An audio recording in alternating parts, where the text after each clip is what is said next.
À partir de 2014, on a assisté en Ukraine à un élan inédit de volontariat et de bénévolat pour venir en aide à l'armée qui était quasiment inexistante et très fragile à l'époque et contrer la première phase de l'agression russe dans le Donbass. Ce mouvement s'est confirmé dans la durée et cet engagement citoyen est un des marqueurs de l'Ukraine post-Maïdan et en 2022, il a été revitalisé par l'invasion généralisée. En 2022 et aujourd'hui, l'armée est dans une situation bien moins précaire qu'en 2014, mais des dizaines d'unités continuent à entretenir des liens privilégiés avec des groupes de volontaires. Cette coopération se traduit notamment par de la levée de fonds et de l'achat de matériel, des drones, des lunettes de vision nocturne, des gadgets électroniques de toutes sortes ou encore des voitures. Bonjour à tous, c'est Sébastien et bienvenue dans cette vidéo où je vous livre un petit reportage sur un voyage que j'ai fait avec deux de ces volontaires. Il s'agit de Tetiana Ogarkova et de Volodymyr Yermolenko, un couple d'intellectuels ukrainiens francophones qui est mobilisé depuis 2022 pour acheter et acheminer des véhicules aux troupes sur plusieurs fronts, mais aussi venir en aide à des civils dans le besoin. Je vous mets plus de détails sur Tetiana et Volodymyr dans la description de cette vidéo. Je les ai accompagnés en novembre pour aller livrer un minibus à un hôpital de campagne afin qu'ils le transforment en ambulance. Et ça a été l'occasion de discuter avec eux de leur motivation, mais aussi de leur vision quant aux perspectives de cette guerre. Allez, c'est parti! Donc nous sommes sur les routes de la région de Dnipro et nous conduisons cette voiture du type minibus, c'est une Ford, pour une unité de médics, c'est-à-dire des médecins de guerre qui se trouvent dans un village à l'arrière de Kurakhove, c'est-à-dire c'est un village de Gavrilivka où c'est située cette unité-là. Cette voiture, c'est une voiture spéciale parce que c'est une voiture qui a été achetée grâce aux dons des lecteurs de West France, le journal français. Donc la rédaction avait attribué la somme nécessaire pour acheter cette voiture-ci pour sauver des vies humaines. C'est-à-dire dès qu'on arrive avec cette voiture-ci, on va la livrer au chirurgien de cette unité. Et donc c'est le chirurgien qui pourra se servir de cette voiture pour évacuer des blessés depuis la ligne du front vers son village où il fait opérer des blessés de guerre tous les jours. Depuis 2022, Tetiana et Volodymyr ont déjà effectué une quarantaine de voyages de ce type, à raison d'au moins un par mois. En plus de leur vie de famille, de leurs activités de journalistes, d'essayistes et de philosophes, ils produisent plusieurs podcasts et participent régulièrement à des conférences à l'étranger. Les routes sont longues, souvent en mauvais état quand on sort des grands axes, et une des premières questions qui se posent, c'est donc évidemment celle de la fatigue et du découragement. Je dirais pas. Ce sont des voyages qui, à chaque fois, paradoxalement, qui nous inspirent. Parce que on peut dire, voilà, on part dans les villages, villes et villages éloignés, on voit bien sûr parfois des choses atroces, on voit beaucoup de ruines.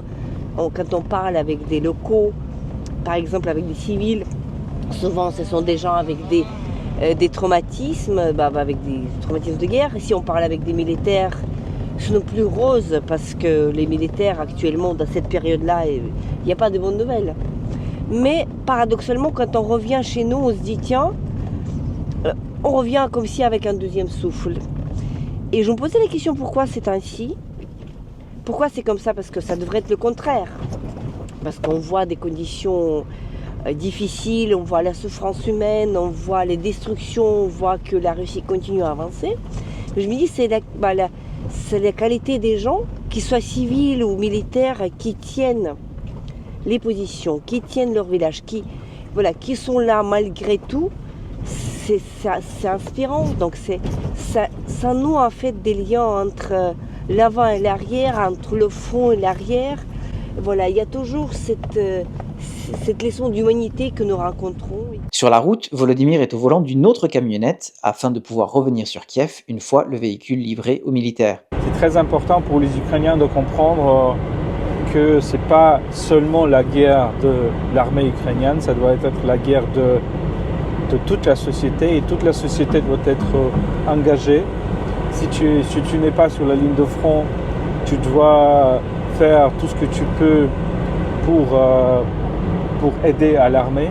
Je pense que ça aussi, ça donne un sentiment d'une certaine unité entre le front et l'arrière, parce qu'à vrai dire, la distance entre ces deux réalités s'augmente.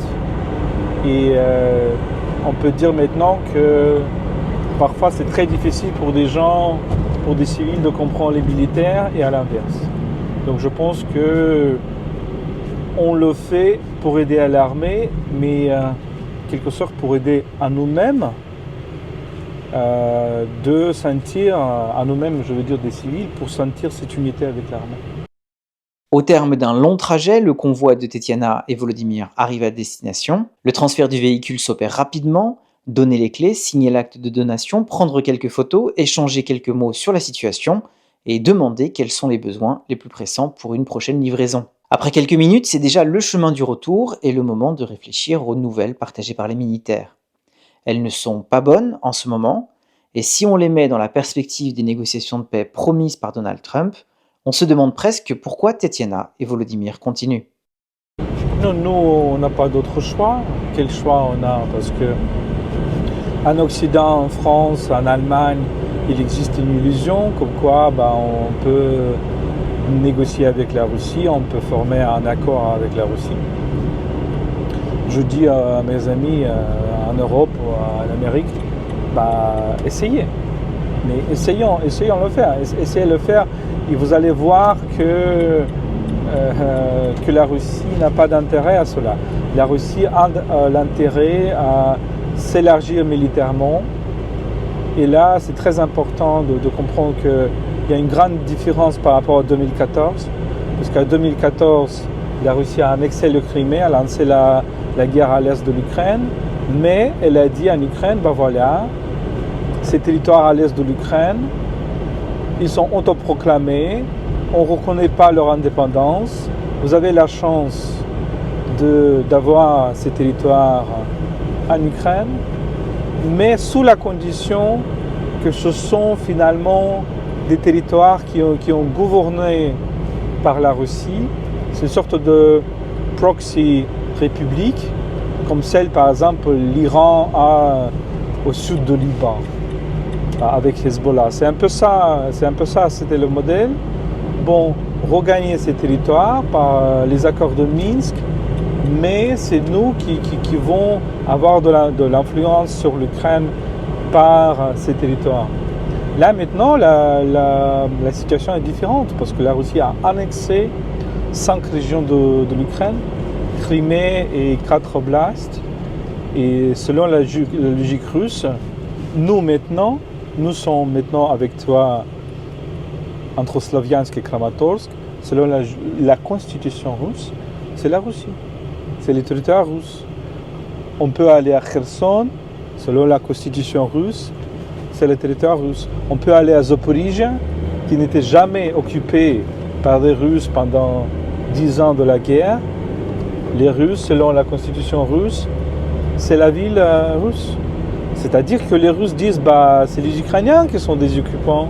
Parce que nous avons proclamé tel ou tel territoire russe et puis on va la récupérer. Donc comment négocier dans cette situation ça? Pour les Russes, ils ont dit que voilà, sauf que l'Ukraine doit s'en aller de ces territoires que les Russes même ne contrôlent pas. Demain, si on fait ça, demain les Russes vont dire Kiev c'est aussi le territoire russe. Vilnius c'est aussi le territoire russe. La Lituanie, Estonie c'est le territoire russe. Voilà. C'est vous qui sont des occupants, qui êtes des occupants. C'est ça le problème. Et je pense que tout le monde doit comprendre que ce n'est pas le problème de territoire. C'est pas la guerre pour des ressources, pour des territoires, c'est le retour des empires en Europe. Et les Russes vont s'arrêter seulement où on l'arrête, c'est ça.